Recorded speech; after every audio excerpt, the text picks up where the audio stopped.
Ban Ko Peak isn't just about the view at the top. The journey through Son Tra is part of the experience too. So before you go, here's what you should know. Ban Ko Peak is on Son Tra Peninsula, about 10 kilometers northeast of central Da Nang. High above the coastline, it offers panoramic views across the mountains, the sea, and the city below on a clear day. But I wouldn't think of it as a standalone attraction. It's one stop on a much larger journey through Son Tra, a forested peninsula with vast areas of primeval forest right next to the city. If you're driving to Ban Ko Peak, you'll take No Quyen Street from central Da Nang, then turn onto Kieu Road and follow the mountain road up into Son Tra Peninsula. You have 3 practical options for getting up here: a GrabBike, a private car with a driver, or a manual motorcycle if you're comfortable riding mountain roads. Automatic scooters are not allowed on the route to Ban Ko Peak. The road up from Kieu is paved and generally in good condition, but there are some fairly steep sections.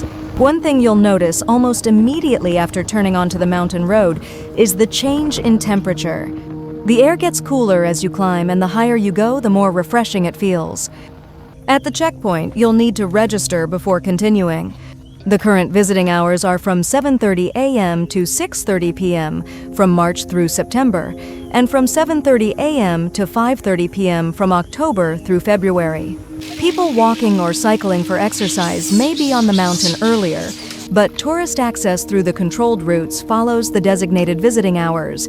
We arrived at the checkpoint at around 7:15 in the morning, so we had to wait a little before we could continue. And while we were waiting, we got an unexpected glimpse of Son Tra's wildlife. Several red-shanked douc langurs came down near the checkpoint to feed on leaves. They often move back into the forest after feeding, so early morning can sometimes be a good time to spot them. But they're wild animals, and there is never any guarantee you'll see them. If you're lucky enough to encounter them, keep your distance, stay quiet, and never feed or disturb them. Once the checkpoint opens, the road continues deeper into Son Tra's forest. And the higher you climb, the more impressive the forest becomes. The green canopy stretches across the mountains, while glimpses of the deep blue sea appear through the trees. This is one of the things I love about this journey. Ban Ko Peak isn't just about reaching the viewpoint at the top. The road itself takes you through a beautiful part of Son Tra. Along the way, you'll also see people experiencing Son Tra in very different ways. We passed several small groups walking up the mountain, as well as a foreign couple riding a motorbike just like us. About 3 kilometers from the checkpoint, the road opens up at a scenic spot overlooking Hai Van Bay and the sea. It's a natural place to stop, take in the view, and catch your breath before continuing toward the summit. From there, it's just over 3 kilometers to Ban Ko Peak.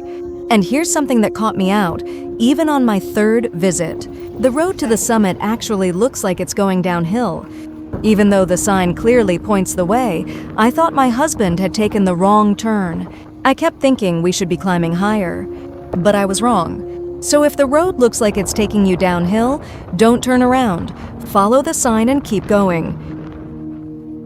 And keep an eye out for wildlife along the way. We even came across a monkey sitting by the roadside.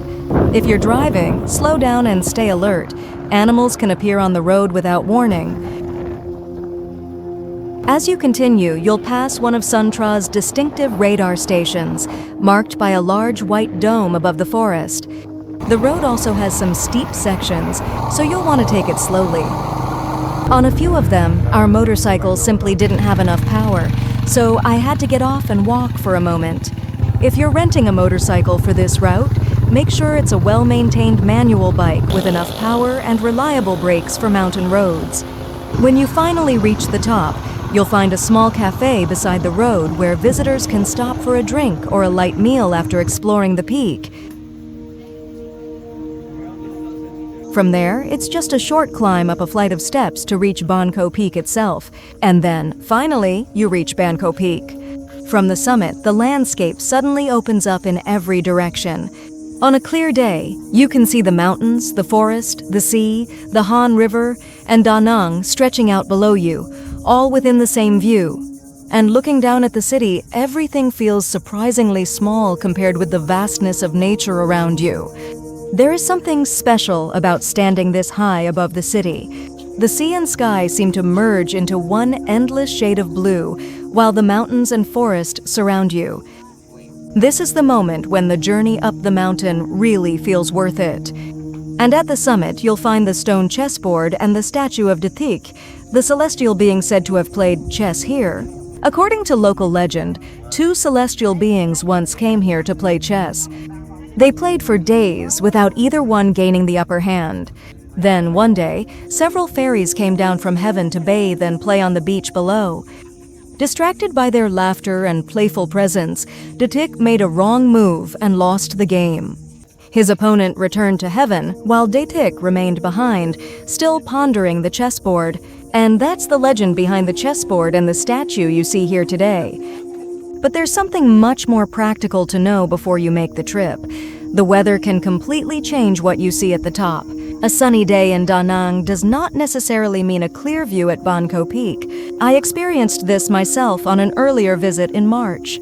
The fog covered the mountain road so heavily that visibility was extremely limited. Even sitting behind the driver, I could barely see the road ahead. And at the summit, there was almost no view at all. So if your main reason for coming is the panoramic view, I would personally favor April through September, especially on a clear, dry day. Here's a simple rule of thumb. If the summit is already hidden under a thick layer of cloud when you're still below, don't expect a panoramic view when you get there.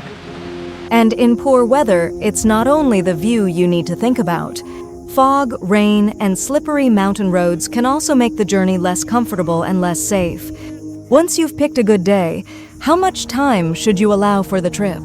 If Ban Ko Peak is your only stop on Son Tra, a straightforward trip up sometime at the summit, and the ride back to the city can take around 2 hours. If you want to slow down, have a coffee at the cafe, and spend more time enjoying the scenery, I'd allow around 3 hours. If you want to explore more of Son Tra, of course, you'll need longer. If you're riding yourself, there's one more thing to know about the way back. Most visitors simply return the way they came, but from Ban Ko Peak, there's also a different route that continues downhill toward Bai Bac. This is a one-way section, so it can only be used downhill in this direction. I chose this route on the way back, and it was a very different experience from the road up. It's quieter, with much less traffic, and the road follows the mountainside with beautiful views toward the sea. However, I would consider this route more suitable for confident riders who know the mountain well. There are signs along the way, but if you're unfamiliar with the terrain, it's still possible to take the wrong turn. The road surface is also not as smooth as the Kieu route, so if you're not an experienced mountain rider, simply returning the way you came is the easier and more straightforward option. With all of that in mind, is Ban Ko Peak actually worth adding to your Da Nang itinerary? If you're visiting Da Nang for only 3 days, I probably wouldn't prioritize it. There are other experiences closer to the city that I'd put first when time is limited. But if you're staying longer and have time to explore at a slower pace, Ban Ko Peak is worth considering, especially if you enjoy nature, mountain roads, and panoramic views. For the right traveler, on a clear day, this can be a very rewarding half-day experience. Ban Ko Peak isn't a place you need to rush to. If you have the time, slow down, take the road through Son Tra, and let the journey be part of the experience. And if you're looking for a different kind of mountain adventure from Da Nang, Hai Van Pass is another road worth exploring.